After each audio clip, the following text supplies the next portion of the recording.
اعوذ باللہ من الشیطان الرجیم، بسم اللہ الرحمن الرحیم۔ معزز سامعین، پیارے ساتھیو، السلام علیکم۔ آج کا موضوع دجالیات کے حوالے سے ہمارا ہے بیداری کا وقت۔ میرے پیارے ساتھیو، دجال کی معاون قوتوں اور اس کے پاس موجود شیطانی طاقتوں سے آگاہی ہمیں جیسا کہ احادیث میں ملتی ہے۔ حدیث شریف میں آتا ہے، دجال کے ساتھ اصفہان کے 70,000 یہودی ہوں گے جو ایرانی چادریں اوڑھے ہوئے ہوں گے۔ صحیح مسلم روایت انس بن مالک رضی اللہ تعالیٰ عنہ میں جس کا ذکر موجود ہے۔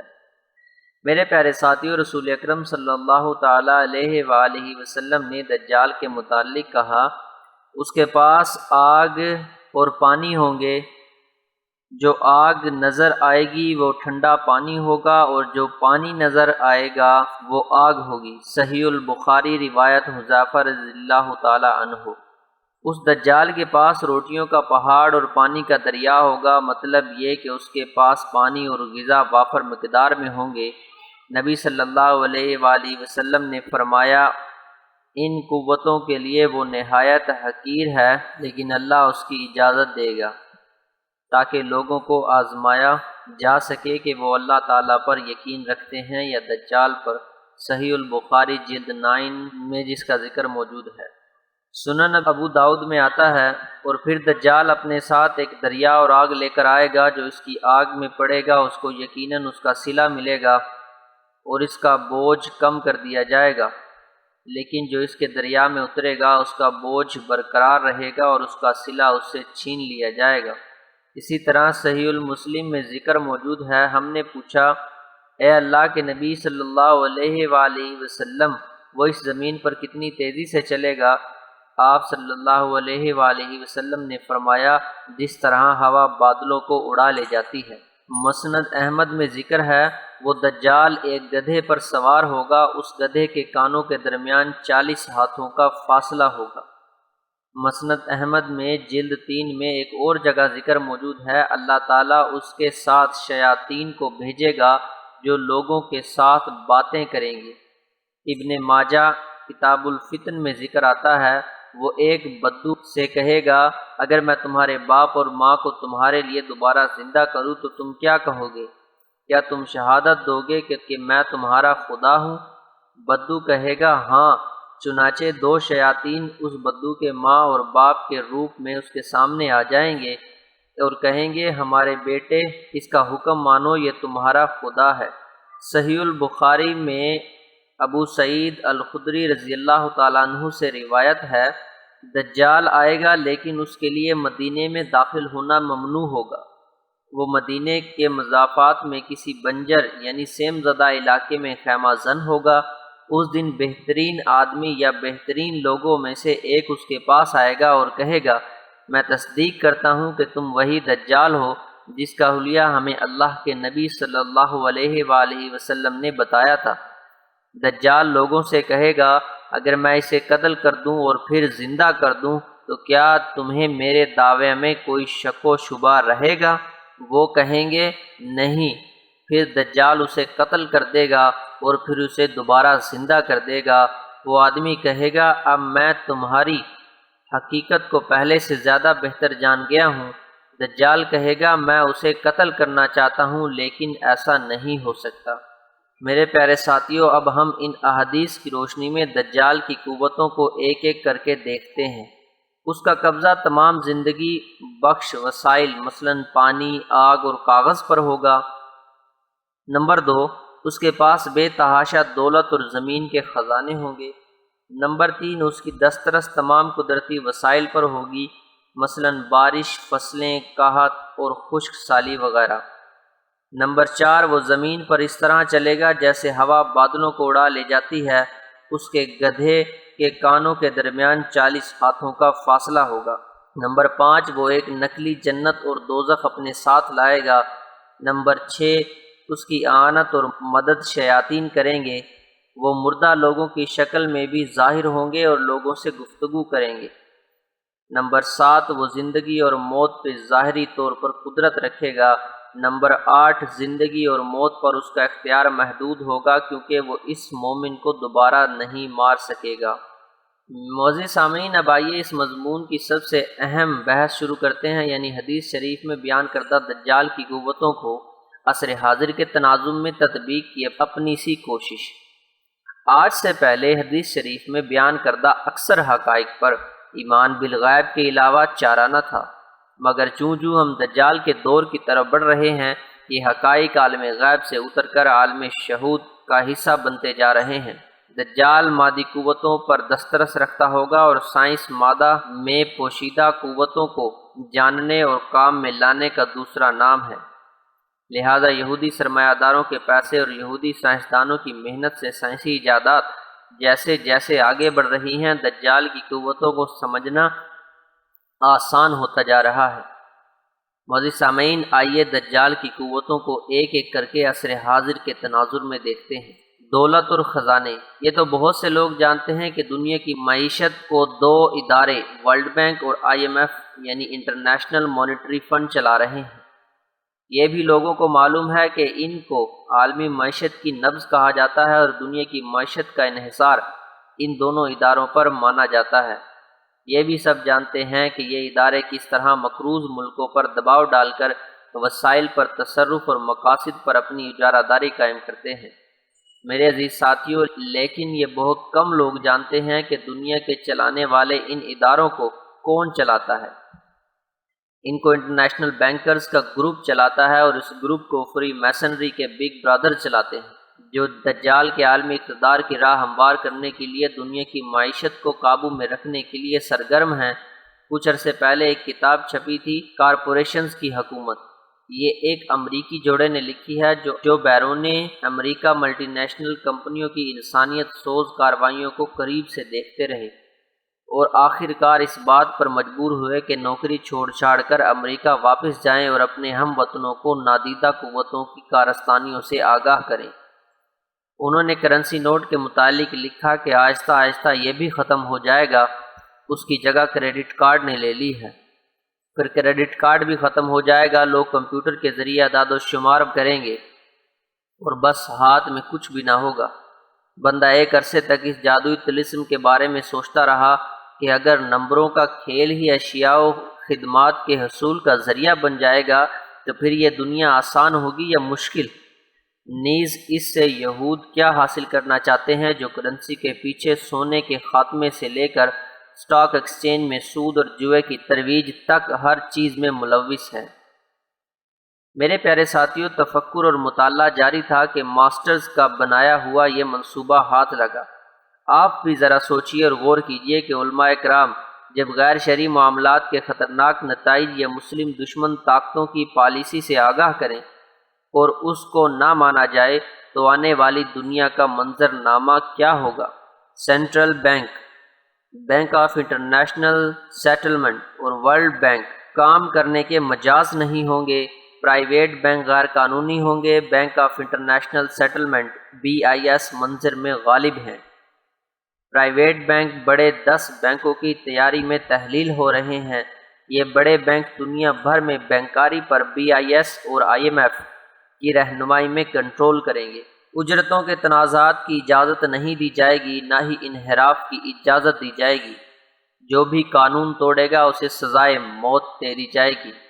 طبقہ اشرافیہ کے علاوہ کسی کے ہاتھوں میں نقدی یا سکے نہیں دیے جائیں گے۔ تمام لین دین صرف اور صرف کریڈٹ کارڈ کے ذریعے ہوگا اور آخرکار اسے مائکروچپ پلانٹیشن کے ذریعے کیا جائے گا۔ قانون توڑنے والوں کے کریڈٹ کارڈ معطل کر دیے جائیں گے۔ جب ایسے لوگ خریداری کے لیے جائیں گے تو انہیں پتہ چلے گا کہ ان کا کارڈ بلیک لسٹ کر دیا گیا ہے، وہ خریداری یا خدمات حاصل نہیں کر سکیں گے۔ موجودہ کرنسیوں سے تجارت کو غیر معمولی جرم قرار دیا جائے گا اور اس کی سزا موت ہوگی۔ ایسے قانون شکن عناصر جو خود کو مخصوص مدت کے دوران پولیس کے حوالے کرنے میں ناکام رہیں، ان کی جگہ سزائے قید بھگتنے کے لیے ان کے کسی گھر والے کو پکڑ لیا جائے گا۔ میرے پیارے ساتھیوں، ان دونوں تفصیلات کے آخر میں قتل کی سزا کا تذکرہ پوری تاکید اور اہتمام سے ہے۔ تو میرے بھائیوں، جب یہود کے چنگل میں پھنس کر بھی آخرکار قتل ہونا یا غلام بن کر رہنا ہے تو مرنے سے پہلے مرنے کا اختیار خود کیوں نہ استعمال کر لیں۔ اس اختیار کے استعمال کی ایک ہی صورت ہے، یعنی پورے عزم اور حوصلہ کے ساتھ شریعت پر استقامت، غیر شرعی اور حرام چیزوں سے کلی اجتناب، اور جان و مال، زبان و قلم کا انفاق فی سبیل اللہ۔ دوسری اہم چیز پانی اور غذا۔ آج کل دیکھ رہے ہوں گے کہ قسماً قسم مصنوعی غذائیں قدرتی غذاؤں کی جگہ لے رہی ہیں۔ بسکٹ، چاکلیٹ، آئس کریم، مکھن، اچار، چٹنی اور جام و مربا کی خیرتھی، کولڈ ڈرنک اور مصنوعی مشروبات نے تو ایسا میدان مارا ہے کہ گاؤں دیہاتوں میں لوگ دودھ، لسی، سکنجبین، ٹھنڈائی اور تخم ملنگا کو تو بھول ہی گئے ہیں۔ قدرتی دودھ دیہات میں بھی کسی قسمت والے کو ملتا ہے، البتہ مصنوعی دودھ بیسیوں اقسام اور ذائقے کا ہر وقت ہر جگہ دستیاب ہے۔ دبئی جیسے شہروں میں تو قدرت ذبیحہ کے لیے اتنی شرائط ہیں، گویا ان پر ایک طرح کی پابندی لگ گئی ہے۔ تمام تر غذائیں مصنوعی اور کیمیاوی مادوں سے لبریز ہیں۔ ذرا تصور کیجیے ایسے شہر کے سہولت پسند باشندوں کا کیا بنے گا جو ایک آدمی کی غذا کا بندوبست نہیں رکھ سکتے، اور تمام تر انحصار یہودی ملٹی نیشنل کمپنیوں پر کر رہے ہیں۔ جانور مصنوعی نسل کشی کے ذریعے پیدا کیے جا رہے ہیں، فصلیں مصنوعی بیجوں اور کھادوں سے اگائی جا رہی ہیں۔ جہاں امریکی بیج لگ جائے وہاں کوئی دوسرا بیج نہیں چل سکتا۔ آپ کو ہر مرتبہ کمپنی سے بیج خریدنا پڑتا ہے، ورنہ آپ کی زمین میں دھول اڑے گی۔ میرے پیارے ساتھیوں، پانی کا تو کہنا ہی کیا، دریاؤں اور چشموں کا معدنیات اور جڑی بوٹیوں کی تاثیر والا صاف قدرتی پانی تو پیتا ہی وہ ہے جس کے پاس منرل واٹر خریدنے کی سخت نہیں۔ شہروں میں تو فیشن ہو گیا ہے کہ لوگ کہیں ملنے بھی جائیں تو منرل واٹر کی بوتل ہاتھ میں اٹھاتے پھرتے ہیں۔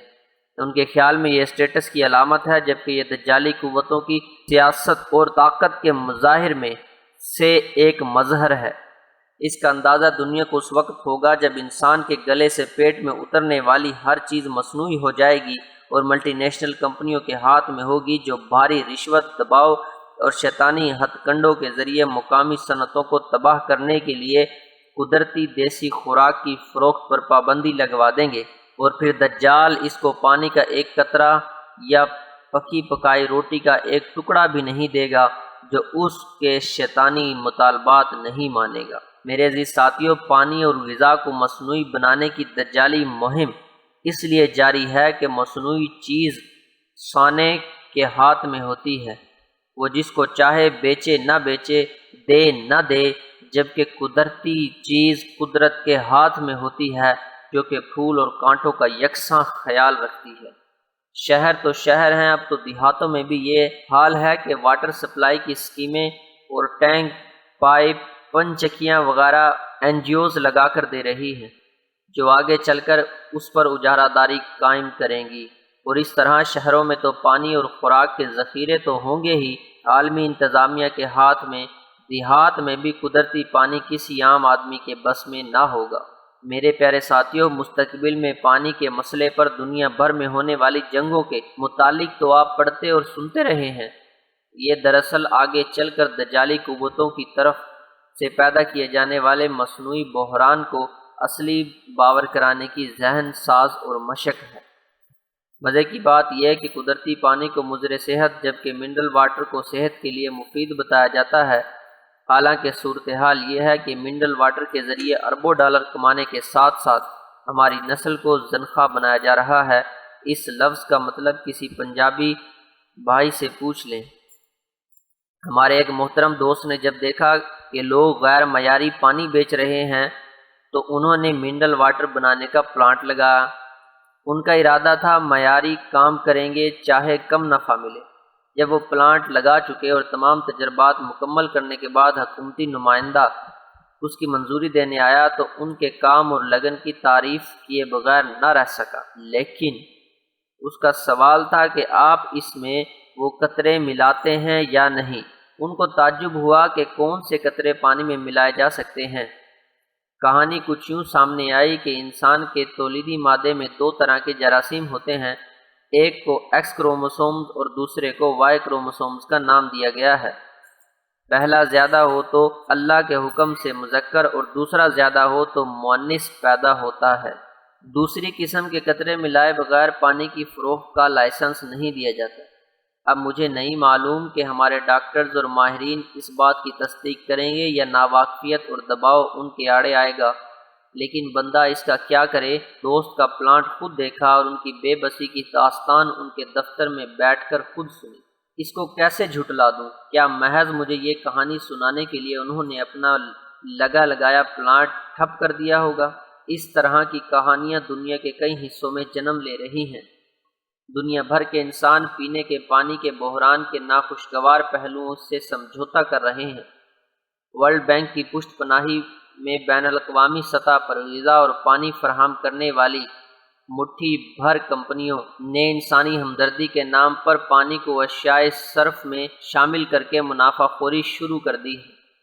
یہ کمپنیاں کھلے عام ورلڈ بینک اور اقوام متحدہ میں اپنا غلبہ رکھتی ہیں۔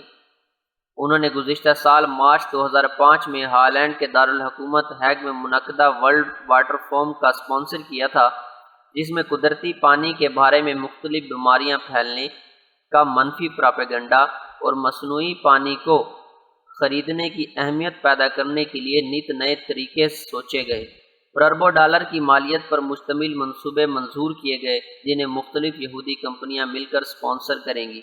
سب سے اہم بات قدرتی وسائل یعنی بارش، فصلیں، موسم اور اس کے اثرات، قحط، خشک سالی وغیرہ۔ آپ نے محسوس کیا ہوگا کہ کرۂ ارض کے موسم میں واضح تبدیلیاں آ رہی ہیں اور موسم اور ماحول سنگین تباہی سے دوچار ہو رہے ہیں۔ دنیا بھر میں اس حوالے سے مضامین اور سائنسی فیچرز شائع ہو رہے ہیں۔ مجموعی درجہ حرارت میں اضافے سے طوفان، سیلاب اور بارشوں کی شرح غیر معمولی طور پر متغیر ہو گئی ہے۔ اگرچہ اس کو فطری عمل قرار دیا جا رہا ہے، لیکن در حقیقت یہ تسخیر کائنات کے لیے جانے والی ان شیطانی سے سائنسی تجربات کا نتیجہ اور موسموں کو قابو میں رکھنے کی کوششوں کا نتیجہ ہے، جو مغرب میں جگہ جگہ موجود یہودی سائنسدان حضرت داؤد کی نسل سے عالمی بادشاہ کے عالمی غلبے کی خاطر کر رہے ہیں۔ میرے پیارے ساتھیوں، کرۂ ارض کا اپنا قدرتی اور دفاعی نظام ہے، جو اسے سورج کی مہلک شعاؤں اور مختلف ستاروں اور سیاروں سے آنے والی تابکار لہروں کو انسانوں تک نہیں پہنچنے دیتا۔ ان خطرناک شعاؤں کو الٹرا وائلٹ ریز کہتے ہیں۔ یہ نظام قدرتی ہے اور اسے ہمارے خالق و مالک اللہ رب العالمین نے وضع کیا ہے۔ اس کے مقابلے میں 1886 سے 1888 میں ایک امریکی یہودی سائنسدان نکولا ٹیسلا نے اے سی یعنی الٹرنیٹیو کرنٹ پاور بجلی کا نظام اور اس کی ترسیل کا نظام ایجاد کیا۔ فی سیکنڈ 60 ارتعاشات یعنی کہ 60 ہرٹز کی اے سی بجلی کے پاور گریڈز پر پھیل جائیں تو کرۂ ارض اپنی معمول کی فریکوینسی 7 سے 8 ہرٹز کی بجائے ایک مختلف رفتار سے اچھلنے لگے گا، اور اس سے خارج ہونے والی ریڈیائی لہریں آئونی کرہ کی فضا اور موسم کو لازمی طور پر تبدیل کر دیں گی۔ آئونی کرہ کو گرم کرنے کے لیے ناروے میں قطب شمالی کے نزدیک تجربات کیے جا رہے ہیں۔ اس سے موسموں میں حسب منشا تبدیلی آ جائے گی۔ اس منصوبے کا اظہار مختلف پیرایوں میں مختلف یہودی اتھارٹیوں کی طرف سے ہوتا رہتا ہے۔ مثلا 1958 میں وائٹ ہاؤس کے مشیر موسمیات نے بتایا کہ محکمہ دفاع ایسے ذرائع کا جائزہ لے رہا ہے جو زمین اور بالائی فضا میں برقی ذرات کو موسم پر اثر انداز کرنے کے لیے استعمال کیے جا سکے۔ میرے پیارے ساتھیوں، 1987 سے 1992 کے دوران 1987 to 1992 ایسلنڈ Arko power technologies incorporated کے سائنسدانوں نے ایک ایسا آلہ پیٹنٹ کرایا جو زمین کے آئونی کرہ یا مقناطیسی کرہ کے کسی حصے کو تبدیل کر سکتا ہے۔ اگست 1987 کو رجسٹر ہونے والے اس عسکری ہتھیار کو یہودی سائنسدان برنارڈ جے ایسلنڈ نے ایجاد کیا تھا۔ بالآخر 2001 کو اس سسٹم کے مکمل طور پر زیر عمل لانے کا مجوزہ سال قرار دیا گیا۔ ایک نظر اس پروجیکٹ کے اہداف پر ڈالتے ہیں۔ میرے پیارے ساتھیوں، اس پروجیکٹ کے اہداف یہ ہیں: نمبر 1، انسانی ذہن کا عمل درہم برہم کرنا۔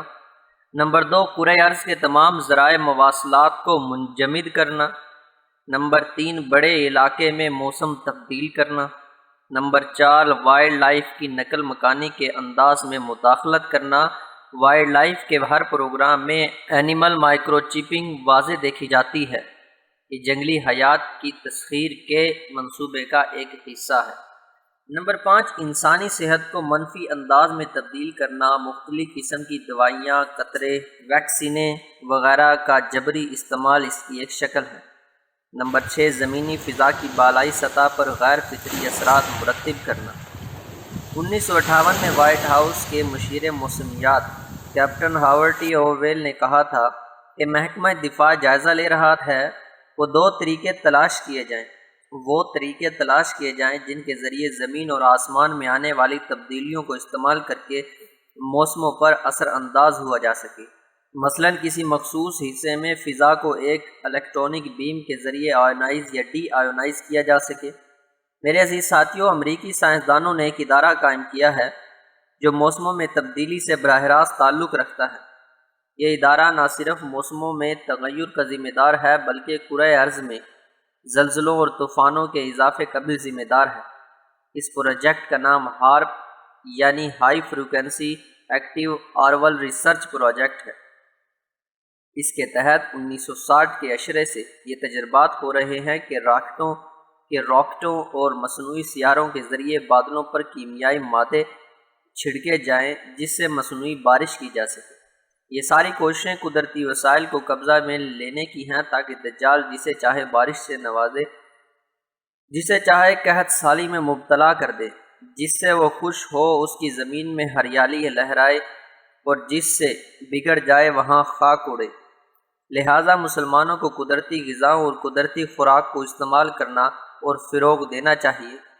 یہ ہم سب کے لیے بیدار ہونے کا وقت ہے کہ ہم قدرتی خوراک، مسنون اور فطرتی خوراک استعمال کریں اور مصنوعی اشیاء یا مصنوعی طریقے سے محفوظ کردہ اشیاء سے خود کو بچائیں جو آگے چل کر دجالی غذائیں بننے والی ہیں۔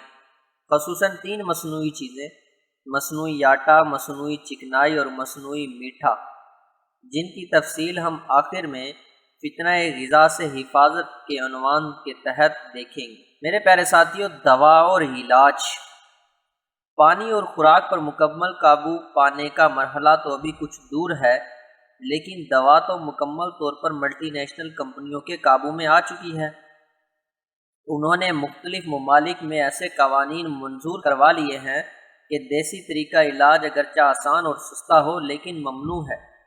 ان عالمی کمپنیوں کے کارندے مقامی طریقہ علاج نیز مقامی دوا ساز کمپنیوں کے خلاف ایسا پراپیگنڈا کرتے ہیں کہ دنیا آہستہ آہستہ ان سے متنفر ہو کر ان بین الاقوامی یہودی کمپنیوں کے چنگل میں پھنس گئی ہے۔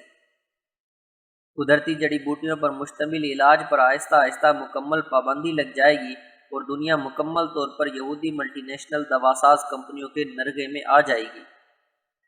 میرے عزیز ساتھیوں، یہ جب چاہیں کسی ملک کے مریضوں کو سسکتا تڑپتا چھوڑ کر ان کے مرنے کا تماشا دیکھیں گے۔ یہ دراصل اس عالمی حکومت کا نقشہ ہے جس کے مطابق تمام ضروری اور غیر ضروری ادویاتی مصنوعات، ڈاکٹروں، ڈینٹسٹوں اور ہیلتھ کیئر ورکروں کو سینٹرل کمپیوٹر ڈیٹا بینک میں رجسٹر کیا جائے گا، اور کوئی دوائی یا علاج اس وقت تک تجویز نہیں کیا جا سکے گا جب تک ہر شہر، قصبہ یا گاؤں کا ذمہ دار ریجنل کنٹرولر اس کی تحریری اجازت نہیں دے گا، جس کا ذکر ڈاکٹر جان کولمین نے کیا ہے۔ دجال کی سواری۔ دجال ایسی رفتار کے ساتھ سفر کرے گا جو بادلوں کو اڑا لے جانے والی ہوا کی ہوتی ہے۔ ایسے جہاز ایجاد ہو چکے ہیں جو ہوا سے کئی گنا تیز رفتاری کے ساتھ پرواز کرتے ہیں۔ بلا شبہ یہ جیٹ کنکورڈیا سپر سونک قسم کی سواری ہوگی۔ ایک خلائی شٹل 45 منٹ میں پوری زمین کے گرد چکر لگا لیتی ہے اور اسرار اڑن تشتریوں کا ذکر بھی سننے میں آتا رہتا ہے۔ یہ سب دجال کی سواری کی ممکنہ شکلیں ہیں جو ہمیں بتا رہی ہیں کہ دجال کا وقت اب دور نہیں۔ اس کے گدھے کے کانوں کے درمیان 40 ہاتھ کا فاصلہ ہوگا۔ کسی طیارے کے پروں کے درمیان تقریباً اتنا ہی فاصلہ ہوتا ہے۔ حال ہی میں اسرائیلی ماہرین نے ہیرون نامی ایک طیارہ ایجاد کیا ہے جو اسرائیل کے پیلماہم نامی ایئرپورٹ پر کھڑا ہے۔ یہ طیارہ سازی کی جدید ترین ٹیکنالوجی کے تحت تیار کیا گیا ہے۔ اس طیارے کی پہلی پرواز 14 جولائی 2006 کو کی گئی، جبکہ اسے منظر عام پر ایک سال بعد جون 2007 کو لایا گیا۔ اس کی بلند ترین پرواز 9000 میٹر یعنی 30,000 فیٹ ہے، جبکہ یہ فی الحال 30 گھنٹے تک مسلسل 225 کلومیٹر فی گھنٹہ کی رفتار سے اڑ سکتا ہے۔ اس کے دونوں پروں کے درمیان 16.6 میٹر کا فاصلہ ہے جو 85 فٹ بنتے ہیں۔ میرے پیارے ساتھیوں، قارئین، حدیث شریف میں بیان کردہ مقدار 40 ہاتھ اور اس طیارے کے پروں کے درمیانی فاصلہ 85 فٹ کے درمیان مناسبت کو ملحوظ نظر رکھیں۔ اہم ترین بات یہ ہے کہ اس کی دم پر 2 ابھار بالکل گدھے کے کانوں کی طرح ابھرے ہوئے ہیں۔ انہیں جس زاویے سے بھی دیکھا جائے گا گدھے کے 2 کانوں کی تشبیہ صاف دکھائی دیتی ہے۔ ممکن ہے اسرائیل کی یہ ٹیکنالوجی مزید ترقی کرے، اسی طیارے کی رفتار اور صلاحیت پرواز میں مزید اضافہ ہو اور اس کا آئندہ ماڈل حدیث شریف میں بیان کردہ نشانیوں کے عین مطابق ہو جائے، واللہ اعلم۔ اس کے بعد اہم نقطہ، جنت اور دوزخ۔ میرے عزیز ساتھیوں، یورپ یا امریکہ سے باہر رہنے والوں سے مغرب کے بارے میں پوچھیے، وہ اسے جنت قرار دیتے ہیں، وہ اپنے ملک کو جہنم کہتے ہیں۔ دجال کے پاس کچھ اس طرح کی صورت ہوگی جن میں تمام سہولتیں اور آسانیاں ہوں گی اور وہ اسے جنت کہے گا۔ ایسے علاقے جہاں دنیاوی عیش و آرام نہیں ہوں گے انہیں جہنم کہا جائے گا۔ اس کے بعد بات آتی ہے شیطانوں کی اعانت کیا ہوگی۔ ہمارے نبی حضرت محمد صلی اللہ تعالیٰ علیہ وآلہ وسلم انسانوں میں سب سے بہتر و افضل تھے۔ بے شک کسی انسان کی تمام تر خوبیاں ان میں اللہ تعالیٰ کے فضل و کرم سے جمع تھیں اور ان خوبیوں کی علامت مہر نبوت کی صورت میں ان کے کندھوں کے درمیان پائی جاتی تھی۔ برے انسانوں کی تمام تر خرابیاں دجال میں جمع ہوں گی اور اس کے چہرے سے عیاں ہوں گی۔ اس کی دونوں آنکھوں کے درمیان کافر لکھا ہوگا، اس کی ایک آنکھ اس کی ناقص شخصیت کی علامت ہوگی۔ فرشتوں نے حضرت محمد صلی اللہ تعالیٰ علیہ وآلہ وسلم کی مدد کی، اس کے برعکس دجال کی مدد شیاطین کریں گے۔ یہ مسلمانوں کے لیے ایک عظیم آزمائش ہوگی کہ کیا وہ دجال پہ ایمان لے آتے ہیں یا اللہ پہ ایمان میں استقامت دکھاتے ہیں۔ انسانی آبادی پہ اختیار کیا ہوگا۔ میرے پیارے ساتھیوں، جب سے انسان نے جھوٹ بولنے کا گناہ شروع کیا ہے، انسانی تاریخ میں خاندانی منصوبہ بندی کے فوائد بیان کرنے سے بڑا جھوٹ شاید نہیں بولا گیا۔ مغرب نے کرۂ ارض کے وسائل چوس لیے ہیں اور ان پر سانپ بن کر بیٹھ گیا ہے، اور پھر اپنا جرم چھپانے کے لیے دنیا سے کہتا ہے وسائل کم ہیں، آبادی نہ بڑھاؤ، بچے کم پیدا کرو۔ حالانکہ آج بھی زمین کے خزانے اس قدر ہیں کہ کئی گنا زیادہ انسانی آبادی کے لیے کافی ہیں۔ پاکستان کو لے لیجیے، صرف سندھ یا بلوچستان کے معدنی ذخائر اور صرف پنجاب کی زرخیز ترین زمین اور مثالی نہری نظام پورے پاکستان کے لیے کافی ہیں، اور صرف پاکستان اور سعودی عرب کے وسائل پورے عالم اسلام کی کفالت کر سکتے ہیں۔ لیکن غضب ہے کہ ان وسائل کو استعمال کر کے مخلوق الحال دنیا کے کام آنے کے بجائے یورپی کمپنیاں ان پر قبضہ جما رہی ہیں اور مسلمانوں کی نئی نسل کو پیدائش سے پہلے گلا گھونٹ کر مارنے کا ظلم عظیم کر رہی ہیں۔ جب ڈنمارک، ہالینڈ وغیرہ میں ڈیری مصنوعات زیادہ ہوتی ہیں تو انہیں غریب ملکوں کو سستا بیچنے یا قحط زدہ ملکوں کو بطور امداد دینے کے بجائے سمندر میں ڈبو دیا جاتا ہے۔ اس سنگ دلی کو کیا نام دیا جائے؟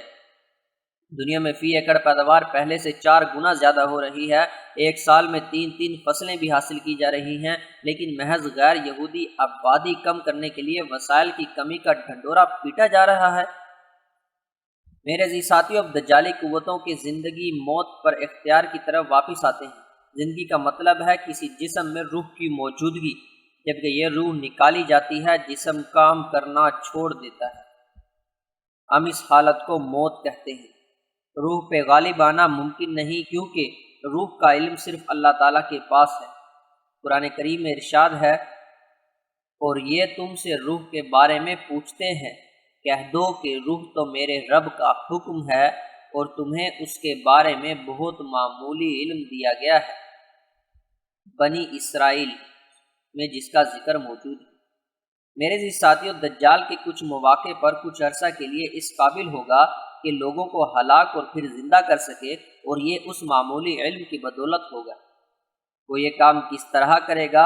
غالباً کلوننگ سے آگے کے کسی مرحلے کے ذریعے سائنسدانوں نے انسانی جینیاتی کوڈ پڑھ لیا ہے۔ فی الحال اس سائنسی پیش رفت کو جینیاتی امراض کے علاج کے طور پر پیش کیا جا رہا ہے، لیکن جب اسے باقاعدہ پلیٹ فارم مل گیا اور لوگوں نے اسے قبول کر لیا تو پھر ہیومن جینیوم کا قانون بالجبر نافذ کر دیا جائے گا۔ اس کا مطلب ایک مکمل جینیاتی برتھ کنٹرول ہے۔ اس کے تحت شادی کرنا غیر قانونی قرار دیا جائے گا۔ اس طرح کی خاندانی زندگی نہیں ہوگی جس طرح آج کل ہے۔ بچوں کو ان کے ماں باپ سے چھوٹی عمر میں علیحدہ کر دیا جائے گا۔ ریاستی املاک کی طرح سرکاری وارڈز میں ان کی پرورش ہوگی۔ اس طرح کا ایک تجربہ مشرقی جرمنی میں کیا گیا تھا۔ بچوں کو ان والدین سے الگ کر دیا گیا تھا جنہیں ریاست وفادار نہیں سمجھتی تھی۔ خواتین کو آزادی نسواں کی تحریکوں کے ذریعے ذلیل کر دیا جائے گا۔ جنسی آزادی لازم ہوگی۔ خواتین کا 20 سال کی عمر تک ایک مرتبہ بھی جنسی عمل سے نہ گزرنا سخت ترین سزا کا موجب ہوگا۔ خود اسقاط حمل سے گزرنا سکھایا جائے گا اور 2 بچوں کے بعد خواتین اس کو اپنا معمول بنا لیں گی۔ ہر عورت کے بارے میں یہ معلومات عالمی حکومت کے علاقائی کمپیوٹر میں درج ہوگی۔ اگر کوئی عورت 2 بچوں کو جنم دینے کے بعد بھی حمل سے گزرے تو اسے زبردستی اسقاط حمل کے کلینک میں لے جایا جائے گا اور آئندہ کے لیے اسے بانجھ کر دیا جائے گا۔ جب دجالی قوتیں برتھ کنٹرول پر مکمل عبور حاصل کرنے گی تو دنیا کا نقشہ کچھ یوں ہوگا۔ ایک عالمی حکومت اور 1 یونٹ مانیٹری سسٹم مستقل غیر منتخب موروثی چند افراد کی حکومت کے تحت ہوگا، جس کے ارکان قرون وسطیٰ کے سرداری نظام کی شکل میں اپنی محدود تعداد میں سے خود کو منتخب کریں گے۔ اس ایک عالمی وجود میں آبادی محدود ہوگی اور فی خاندان بچوں کی تعداد پر پابندی ہوگی۔ وباؤں یعنی ایڈز اور اس جیسے دوسرے خود ساختہ جراثیم جنگوں اور قحط کے ذریعے آبادی پر کنٹرول کیا جائے گا، یہاں تک کہ صرف 1 ارب نفوس رہ جائیں گے جو حکمران طبقہ، یہ طبقہ یہود کے علاوہ کون ہو سکتا ہے، کے لیے کارآمد ہوں گے، اور ان علاقوں میں ہوں گے جن کا سختی اور وضاحت سے تعین کیا جائے گا، اور یہاں وہ دنیا کی مجموعی آبادی کی حیثیت سے رہے ہیں۔ ڈاکٹر جان اپنی کتاب میں جس کا ذکر کرتے ہیں۔ معزز سامعین اور میرے پیارے ساتھیوں، اے میرے بھائیوں، بیدار ہونے کا وقت ہے۔ شریعت کے احکام سمجھ میں نہ بھی آئیں تب بھی انہیں ماننے کی عادت ڈالو۔ مغربی پراپیگنڈا بازوں کی خلاف شرع باتوں کا جواب سمجھ میں نہ بھی آئے پھر بھی ان پر یقین نہ کرو۔ مسلمانوں کی نسل کشی کے لیے خاندانی منصوبہ بندی جیسی ایک نہیں کئی مہمیں چل رہی ہیں۔ ایک کو کیا بیان کریں؟ جو چیز خلاف شریعت ہے اسے چھوڑ دو، ورنہ دنیا بھر میں پھیلے برادرز اور ماسٹرز اپنے ہدف عالمی دجالی حکومت تک پہنچ جائیں گے، اور ہم نہ جانے کس گروہ میں ہوں گے اور کس انجام سے دوچار ہوں گے۔ معزز سامعین، اپنا خیال رکھیے گا۔ انشاءاللہ تعالیٰ آپ سے اگلی ویڈیو میں ملاقات ہوگی۔ اللہ حافظ۔